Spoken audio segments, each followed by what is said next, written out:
Hello, my name is Sarah Clark DeReza, and I'm honored to present this research on behalf of the Crooked Tree Museum and Cultural Heritage Center. I'd like to begin this afternoon by thanking Sylvia, Ella, Rebecca, and April from Heritage Education Network Belize for convening these conversations and providing us the opportunity to share this work. Our presentation today is titled Mutuality in Museum-Based Learning, Visitor Perspectives and Interpretive Design in a Community Cultural Heritage Museum. I'm joined by my colleagues, Ellie Harrison-Buck, Director of the Belize River East Archaeology Project, and Astrid Rungladier, Assistant Director of the Mesoamerica Center at UT Austin. We've been collaborating with the community in Crooked Tree since 2017 to establish a cultural heritage center in the heart of the village. Today, we will describe how small museums can systematically collect information about visitor experiences while attending the museum. Many museums do this kind of research. Our presentation will focus on how to do it using a hands-on activity that's engaging and easy to implement. We argue that evaluating visitor experiences in this way not only helps museums collect essential data, but also enriches the museum visit experience for those participating in the study. We're going to share the results of a hands-on exercise we carried out this summer with a group of students on an educational tour of Belize. Students participated in an activity that encouraged them to find and share connections between their own personal experiences and the stories on display in the museum. This activity stemmed from a similar one we carried out in 2022 with another group of educational tourists, which we presented on at last year's HENB conference. From this experience, we learned the value of this form of engagement for both visitors and museums. We'll argue today that museum visit activities like these can serve a mutually beneficial purpose. They both deepen visitor engagement and provide information that helps museum boards and educators improve the quality of the museum for future visitors. I'll begin today by sharing a bit more about the museum. Then I'll provide some background information on the field of visitor studies, which informs our research. Then we'll talk about the activity and its results. Finally, we'll share some advice for people who are interested in doing similar work. The Crooked Tree Museum tells the story of human and environment interaction over the lower Belize River watershed for the past 9,000 years. It's organized chronologically, beginning with the pre-ceramic Archaic period and moving through the ancient Maya who inhabited the region and into the British colonial period and the logwood and mahogany economies. The last and largest part of the collection focuses on the deep Creole history of Crooked Tree, showcasing artifacts that highlight daily life and experience in the village for the last 100 years.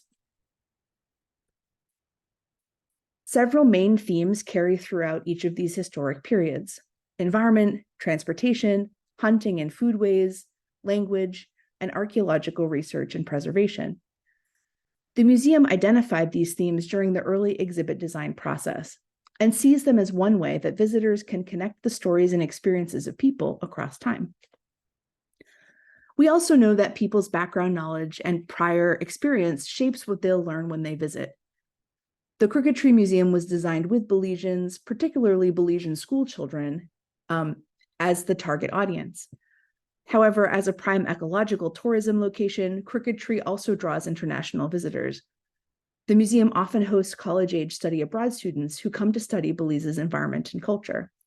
And this is the audience we'll focus our presentation on today. Visitor studies, sometimes called audience research, is a field of research that takes place in museums and other community learning environments.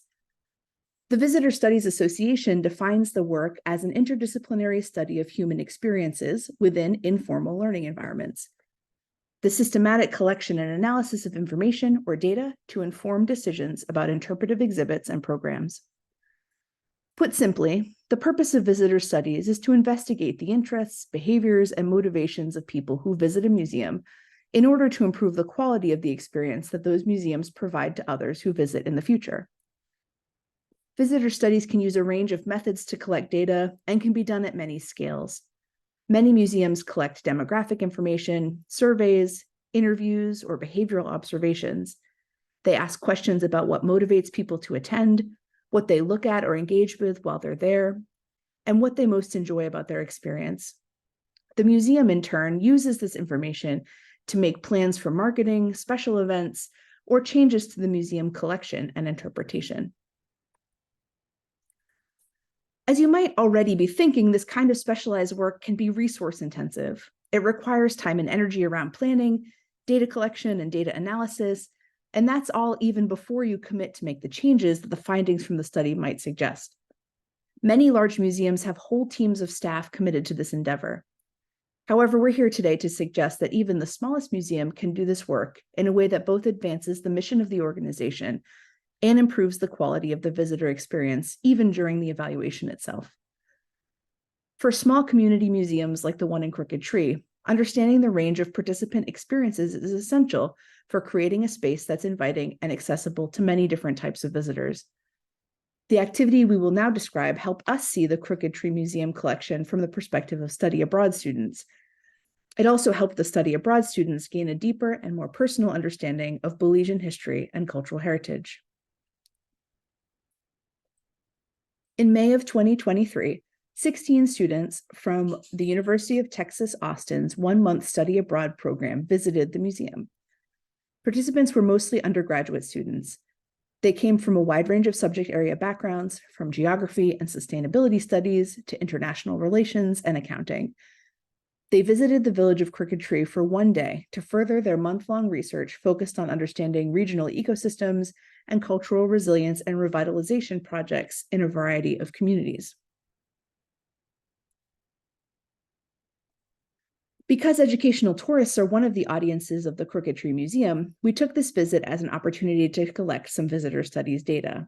We developed 2 questions we thought this particular group could help us answer. What objects are educational tourists most interested in? This question is useful to us because our museum uses a wide range of labels. Some include lots of detail, some share just very basic information. And over the years, we've been working to add information to labels for objects that people are particularly curious or particularly confused about. The second question we asked was, what connections do educational tourists make between objects from different sections of the museum? As noted before, the museum is arranged in time order, but includes some key themes throughout each exhibit. It's useful to know where visitors see connections between time and place, particularly international visitors who have less background knowledge about Belizean history and cultural heritage. Answers to this question tell us where these connections are obvious and where they could use clearer information. We knew the museum would benefit from getting answers to these questions. However, we wanted to ensure that this was a mutually beneficial experience. How could we enrich the student visitors' time in the museum while also gaining important visitor studies insight? To achieve this goal, we developed a special activity, which I will now describe. The visitors first received a 30-minute introduction to the museum and a brief tour by Drs. Harrison Buck and Rungladir. We then introduced the following activity, which we gave them 30 minutes to complete. We asked students to create a 3-object mini exhibit that connected their own life experience to the objects on display. Students first identified something in the collection to which they felt a personal connection or interest. They then answered a series of reflective questions, encouraging them to consider what appealed to them about the item, what additional information they would like to know about it, and what they believed someone else might learn by looking at it. We then asked each student to find 2 additional objects that complemented that first in some way. Finally, we asked them to build a mini exhibit that they could imagine seeing curated in the Crooked Tree Museum using those 3 objects they selected. Students gave the exhibit a title, established some related learning goals, and wrote a 1-paragraph introductory label for the exhibit. To conclude the activity, students participated in a brief reflective writing exercise. We'll now explore their responses in relationship to our 2 main research questions. First, what objects in the museum do educational tourists find most interesting? In total, students selected 32 unique objects from all sections in the museum and from nearly every display case. The highest frequency objects came from the colonial and Creole artifacts, as listed in the table. The only section of the museum from which no objects were chosen was the pre-ceramic or archaic area, which only contains 1 small display of chert tool points. From these findings, we can make the following inferences. While visitors were drawn to objects throughout the museum, they were more inclined to choose objects that were more contemporary. It seems that these primarily American visitors were also drawn to items that were familiar to them. Saddles, canoes, and a fedora are all easily recognizable and interpretable objects across many cultural contexts. Our second question was about what connections visitors would make between objects in the collection. To answer this question, we looked at their mini exhibits. A small number of students curated exhibits which contained objects from different areas in the museum, bringing together ancient Maya, European, and Creole artifacts to tell a story.